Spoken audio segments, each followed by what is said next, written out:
दोस्तों, अभिव्यक्ति की अभिव्यक्ति स्वातंत्र्य इस नाम के ऊपर, इस बहाने के पीछे अनर्गल बातें की जा रही है। मर्यादा उल्लंघन हो रहा है, अपने अपने दुकानें चलाई जा रही है। दोस्तों, इसके बारे में आज हम लोग बात करेंगे।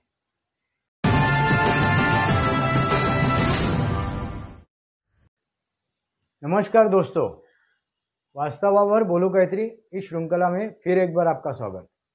मैं आपका दोस्त राजेश वासंती साबाजी किलुस्कर।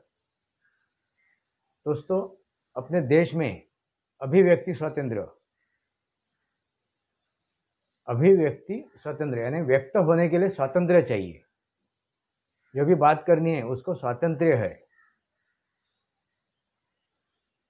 Speech of freedom.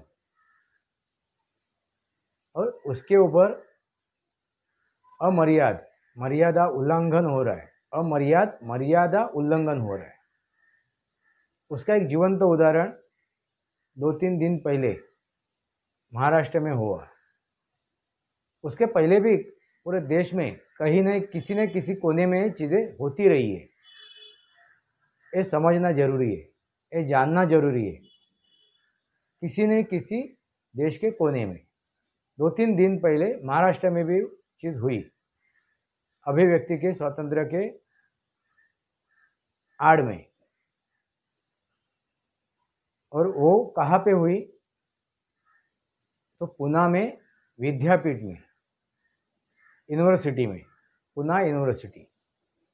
देखिए दोस्तों, कहाँ पे हो रही है? जहाँ पे ज्ञान प्राप्त होता है, जहाँ पे ज्ञान का आदान प्रदान होता है, जहाँ पे ज्ञान लेने के लिए विद्यार्थीगण आते हैं और ज्ञान लेके वहाँ से समाज के लिए, खुद के लिए कुछ बनते हैं।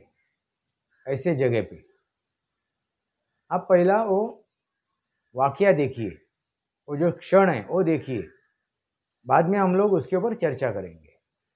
हिरो मी प्रोटॅगनिस्ट होतो सीते। राम भागा भागा राम भागा भागा राम भागा भागा राम भागा भागा राम भागा भागा राम भागा भागा राम भागा भागा भागा भागा भागा राम भागा भागा। सीता तुझे गीता गुजर के कौन आता? सीता तुझे गीता गुजर के कौन आता? राहों में है कैसे आएंगे वो देखो, आएंगे वो देखो, तो आगा बढ़ेगा राम भागा भागा राम भागा भागा राम भागा भागा राम भागा भागा राम भागा भागा राम भागा भागा। हाक ते भेंचो त्याला सांगा समुद्रात दगड फेकण्याची काही गरज नाही म्हणून। समंदर अरे पळालाय रे तो। कौन पळालाय? नाही येणार आता। देखा आपने दोस्तों, क्या हो रहा है, कहाँ पे हो रहा है और कैसा हो रहा है और क्या बातें हो रही है। विषय है रामायण। और रामायण में रामायण का कहानी के ऊपर, उस कथा के ऊपर एक नाटिका की जा रही है। और वो नाटिका करने वाले कौन है? स्टूडेंट है, विद्यार्थी है। वो उसी विद्यापीठ में ज्ञानार्जन करने के लिए आए थे। दोस्तों, ऐसे चीज़ें होती आ रही है। और हम लोग क्या कहते हैं कि जो ज्ञानी है, जिसने भी ज्ञान प्राप्त किया है, वही देश को चला सकता है या समाज को संभाल सकता है। दोस्तों, ऐसे ज्ञानी, ऐसे बुद्धिजीवी समाज को कैसे संभाल सकते हैं, देश को कैसे संभाल सकते हैं? ये मेरा पहला प्रश्न चिन्ह है। दोस्तों, मर्यादा पुरुषोत्तम राम, ये बात किसके ऊपर कर रहे हैं? मर्यादा पुरुषोत्तम राम के ऊपर। जो मर्यादा में रह के उन्होंने बातें की है, पूरे दुनिया को उन्होंने बताया है, जी के बताया है। अपने कार्यकाल में, अपने जीवन में वो चीज़ें उन्होंने जी है, मर्यादा में रह के। एक वाणी क्या बात करनी है, क्या बात नहीं करनी है, बात कैसी करनी है, कब करनी है, कहाँ पे करनी है, उसका ध्यान रखे उन्होंने अपनी बातें की, वाणी रखी, उनके वाणी से शब्द निकले, उन्होंने अपने वाणी से वो बातें की। एक वाणी यानी वाणी जब की जाती है, एक बार बातें की जाती है, वो सोच समझ के मोल भाव करके, उसका मोल भाव करके, उसको जांच पड़ताल के, मनन चिंतन करके, उसका अध्ययन करके वो बातें की जाती है। कुछ भी आया मुंह में आया और कुछ भी बक दिया, ऐसे नहीं बातें होती है। मर्यादा पुरुषोत्तम राम, मर्यादा पुरुषोत्तम राम। कुछ दिन पहले अयोध्या में राम जी के बाल्य स्वरूप की विग्रह की प्राण प्रतिष्ठा हुई है। कुछ दिन पहले 22 जनवरी को प्राण प्रतिष्ठा हुई है, यानी उस मूर्ति में प्राण डाले गए हैं। यानी साक्षात प्रभु रामचंद्र जी धरती पे उतर चुके हैं, ऐसा कहना भी गलत नहीं है। उनके जन्मभूमि में और ऐसे समय में, ये वातावरण में, इस स्थिति में ऐसे बातें होगी, वो भी उनको लेके, प्रभु रामचंद्र जी को लेके। एक मर्यादा पुरुषोत्तम है, मर्यादा पुरुषोत्तम है ऐसे एक व्यक्ति, उसको आप भगवान मत मानिए। किसी ने आपके ऊपर जबरदस्ती नहीं की है कि आप उसे भगवान मानिए। जो भी उनको भगवान मानते हैं उनकी बात अलग है। जो उनको भगवान नहीं मांगते हैं, एक इंसान तो मानिए, एक इंसान तो मानिए। और मानते वक्त क्या समझना है कि उन्होंने अपना जीवन कैसा व्यतीत किया है। अपने माँ का वचन, माँ ने जो लिया हुआ वचन है वो संभालने के लिए, यानी अपने परिवार के लिए, अपने भाइयों के लिए, अपने परिवार के लिए उन्होंने क्या किया? 14 साल वनवास भोगाए। ऐसे प्रभु रामचंद्र जी को अपने समाज के लिए, हर एक जीव जंतु के लिए उन्होंने अपना पूरा जीवन व्यतीत किया है। ऐसे प्रभु रामचंद्र के लिए आप जो जबान इस्तेमाल कर रहे हो, गालियाँ दे रहे हो, दोस्तों सिर्फ गलत बात नहीं कर रहे हो, गालियाँ भी दे रहे हो। आपने सुना होगा उसमें गाली, यानी एक मर्यादा उल्लंघन किया है। ये क्या कर रहे हैं? मर्यादा उल्लंघन कर रहे हैं। और किस चीज़ के पीछे, किस चीज़ के आड़ में? अभिव्यक्ति का स्वातंत्र्य, अभिव्यक्त होना है और उसका स्वातंत्र्य है। हमें अभिव्यक्त होना है, व्यक्त होना है। हम कुछ भी बात कर सकते हैं, ऐसा नहीं है। हम लोग बात कर सकते हैं, अभिव्यक्त हो सकते हैं, मगर सोच समझ के हो सकते हैं। उसका चयन करके क्या करना है, मुझे अभिव्यक्त क्या होना है, एक करके मुझे व्यक्त होना चाहिए। और वही तो चीज़ें प्रभु रामचंद्र जी ने सिखाई है। यही है सिद्धांत उनका। एक वचनी, एक वाणी, एक वचनी। उन्होंने एक वचन दे दिया अपने माँ को, अपने पिताजी को दिया हुआ, पिताजी ने लिया हुआ वचन किससे? अपने पत्नी से, और यानी उनके माँ से। वो वचन निभाने के लिए उन्होंने वनवास स्वीकारा उन्होंने। दोस्तों ये चीज़ें छोटी मोटी नहीं है। वो राजगद्दी पे बैठ सकते थे, वो राजगद्दी पे बैठ सकते थे, मगर उन्होंने राजगद्दी नहीं स्वीकारी, वनवास स्वीकारा। ऐसे एक वचनी श्री रामचंद्र के बारे में बात कर रहे हैं। और एक पत्नी, उन्होंने अपनी पत्नी सीता, उसके अलावा उन्होंने अपनी किसी महिला के ऊपर गलत नज़र नहीं डाली, ना गलत सोचा। एक ही पत्नी, एक वाणी, एक वचनी और एक पत्नी। ऐसे प्रभु रामचंद्र जी, उनके ऊपर बातें हो रही है, उनके ऊपर विडंबन हो रहा है। उनको गाली दी जा रही है, उनके बारे में अनर्गलर बातें हो रही है। ये अभी सहने के ऊपर हो गया। दोस्तों, एक बात समझ जाइए, मैं उसको लेफ्ट विंग नहीं कहूँगा,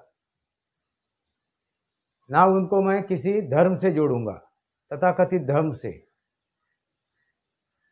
लोग दोस्तों, एक ही चीज़ होती है, धर्म की बात करते हैं तो उसमें कौन है? हिंदू ही है, जो खुद को हिंदू कहते हैं, जो खुद को हिंदू कहते हैं वही विद्यार्थी उसमें वो उस ड्रामा में, उस नाटिका में काम कर रहे थे।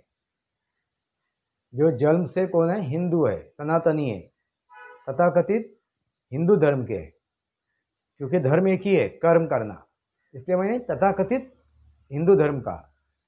ना वो तथाकथित मुस्लिम धर्म के है, तथाकथित हिंदू धर्म के होते भी वो ये बातें कर रही है। तो क्यों कर रहे हैं? तो उनको जानकारी नहीं है, उन्होंने अध्ययन नहीं किया है रामायण के बारे में, ना राम जी के बारे में, उनके राम जी के चरित्र के बारे में उन्होंने अध्ययन नहीं किया है। वो कौन है? निरक्षर है, वो साक्षर नहीं है, वो बुद्धिजीवी नहीं है, वो दुर्बुद्ध है, ये निर्बुद्ध है। ऐसे इंसानों को क्या कहे? ऐसे इंसान कौन है? वो है अधर्मी। दोस्तों, जो भी चालू है ना अपने देश में या पूरे वर्ल्ड में, दो ही चीज़ें चालू है, पूरी दुनिया में जो दो ही चीज़ें चालू है। क्या है? धर्म और अधर्म की लड़ाई। वो धर्म और अधर्म की लड़ाई। वो तथाकथित मुस्लिम है, तथाकथित हिंदू है, तथाकथित बौद्ध है, तथाकथित सिख है या ईसाई है, नहीं, वो कौन है? वो तो अधर्मी है, जो अनर्गलर बातें कर रहे हैं, जो सोच समझ के बातें नहीं कर रहे, जो मुंह में आया वो बक रहे हैं, जो समाज को विखंडित करने के लिए कार्य कर रहे हैं, ऐसे लोग कौन है? अधर्मी है, अधर्मी है। दोस्तों, प्रभु रामचंद्र एक धर्म के पुजारी थे, धर्म के ऊपर वो चल रहे थे। उन्होंने धर्म त्यागा नहीं, यानी कर्म, धर्म यानी कर्म, त्यागा नहीं, उस कर्म को अपनाना, उसको धारण करना, उस कर्म को धारण करना यानी धर्म। एक वाणी, एक वचनी और एक पत्नी, एक कर्म को उन्होंने धारण किया था, वो धर्म उन्होंने निभाया था। ऐसे धर्मी प्रभु रामचंद्र जी, उनके बारे में बात कर रहे हैं। ये करने वाले कौन है? निर्बुद्ध है, अधर्मी है। इसलिए दोस्तों, एक बात जरूर जानिए, पहले ये समझने की कोशिश कीजिए कि सनातन क्या है। सनातन क्या है? जब आप सनातन समझोगे, परखोगे, रामायण समझोगे, परखोगे, महाभारत समझोगे, परखोगे, गीता रहस्य समझोगे, परखोगे, 4 वेद उसका अध्ययन करोगे, उपनिषदों का अध्ययन करोगे, 18 पुराणों का अध्ययन करोगे, जो भी पुराण है, जो भी धर्म है, सनातन के धर्म है, धर्म ग्रंथ है, जो भी सनातन के ग्रंथ है, वह पढ़ोगे, उसका अध्ययन करोगे, तो तभी आपको समझ में आएगा कि सनातन क्या है। और उसको समझने के बाद, उसको परखने के बाद आप वक्तव्य कीजिए, उसको मनन चिंतन करके, अध्ययन करके, चयन करके, बाद में ही अपनी बातें रखिए। जो ऐसे अज्ञानी को मैं कह रहा हूँ, जो अज्ञान बांट रहे हैं, जो अज्ञानवश बातें कर रहे हैं, ऐसे अज्ञानियों को मैं कर रहा हूँ। चलो, उनको मैं अधर्मी नहीं कहूँगा, वो अज्ञानी है, मगर अज्ञान, उनको जानकारी होने के बाद भी, अध्ययन करने के बाद भी वो बात करेंगे, गलत बात करेंगे। यानी उनको पता है हम लोग गलत बात कर रहे, हम झूठ फैला रहे, हम झूठी बातें कर रहे। ऐसे लोगों को अधर्मी कहना चाहिए। मगर ये जो लड़के बात कर रहे थे, ये विद्यार्थी जो बात कर रहे थे, ये जो बच्चे बात कर रहे थे, वो एक तो वो नासमझ है, निर्बुद्ध है, उन्होंने कुछ भी जानकारी नहीं ली है, ना उन्होंने राम को पढ़ा है, राम को जाना है, राम का चरित्र उनको मालूम है। ऐसे आधा अधूरा ज्ञान लेके जो आए हुए बच्चे, जो विद्यार्थी है, उनको मैं गुजारिश कर रहा हूँ कि आप सुधर जाओ, आप सुधर जाओ और पहले जान लो आप सनातन को मानते हो नहीं मानते हो, भगवान मानते हो नहीं मानते हो, आप अध्यात्मी हो अध्यात्मी नहीं हो, आप आस्तिक हो नास्तिक हो, आप जो भी हो, आस्तिक और नास्तिक, आस्था यानी विश्वास, नास्तिक यानी विश्वास ना रखना। दोस्तों एक चीज़ ध्यान में रखिए कि हर एक आदमी की, हर एक इंसान की, हर एक जीव की आस्था होती है, किसी न किसी चीज़ के ऊपर आस्था होती है, इसलिए वो नास्तिक हो ही नहीं सकता। कोई भी जीव इस दुनिया में नास्तिक नहीं है, क्योंकि उसका कहीं न कहीं पे किसी न किसी के ऊपर आस्था है, किसी न किसी चीज़ के ऊपर है, किसी न किसी बातों के ऊपर उसकी आस्था है। आस्था यानी विश्वास। इसलिए आप खुद को पहला नास्तिक कहना बंद करो। आपको जानना है ना सनातन संस्कृति, तो मेरा एक यूट्यूब चैनल है सनातनी वास्तव, उस यूट्यूब चैनल पे जाइए और मेरे वीडियो देखिए, सुनिए, तो आपको समझ में आएगा सनातन क्या है। विज्ञान, सिर्फ विज्ञान, विज्ञान का अलावा सनातन में कुछ भी नहीं है, सिर्फ विज्ञान है। तो आपको जानना है, समझना है, तो कम से कम मेरे वीडियो जाके आप देख लीजिए, वो सुन लीजिए, तो आपको पता भी चलेगा सनातनी वास्तव। उसका लिंक, इस चैनल का लिंक मैंने डिस्क्रिप्शन बॉक्स में डाला हुआ है। हर एक वीडियो के डिस्क्रिप्शन बॉक्स में वो लिंक डाला हुआ है, आप जाके वो चैनल देख सकते हो और समझ सकते हो। प्रभु रामचंद्र जी के ऊपर भी मैंने बात की है, और सृष्टि निर्मिति का सिद्धांत क्या है, उसमें दशा अवतार के बारे में मैंने बात की है। उसमें उस दशा अवतार में प्रभु रामचंद्र जी का भी अवतार आ चुका है। उस प्रभु रामचंद्र जी के अवतार के ऊपर मैंने बात की है, उसमें वो सिद्धांत क्या है वो समझाने की कोशिश की है। तो आप पहला जाके वो वीडियो देख लीजिए, आपको समझ में आएगा। और आपकी अज्ञानता क्या कीजिए, मिटा दीजिए, अज्ञानता मिटा दीजिए। आँख बंद करने से अंधेरा नहीं होता है, आँख बंद करने से अंधेरा नहीं होता है। आप आँख खुली रखो, ज्ञानेंद्रिय खुली रखो, भले आपकी आँख बंद है, ऐसा नहीं कि आँख खुली रह गए तो आपके ज्ञान बढ़ जाएगा, नहीं दोस्तों। एक अंधा भी ज्ञान प्राप्त कर सकता है, एक अंधा भी ज्ञान प्राप्त कर सकता है, और बहरा भी ज्ञान प्राप्त कर सकता है। तो इसका मतलब है ज्ञान प्राप्त करने के लिए ज्ञानेंद्रिय, जो भी ज्ञानेंद्रिय आपकी कार्यरत है उसका यूज कीजिए, उसका वापर कीजिए और ज्ञान बढ़ाइए, अज्ञानता मत बढ़ाइए। यही मेरी गुजारिश है, यही मेरी गुजारिश है। आज ऐसे लोगों का भी रोकना जरूरी है, ऐसे लोगों को रोकना जरूरी है। साम दाम दंड भेद, साम दाम दंड भेद, ये जो चार जो बातें हैं, जो औजारे हैं, जो शस्त्र है, साम दाम दंड भेद, उसका यूज करके ऐसे लोगों को ठीक करना जरूरी है, वरना उनका अंत होना तय है, वरना उनका अंत होना तय है। अधर्मियों का अंत करना जरूरी है। किस तरह से, एक तो उनका जो अज्ञानता है वो दूर करके, नहीं तो क्या करके, उनको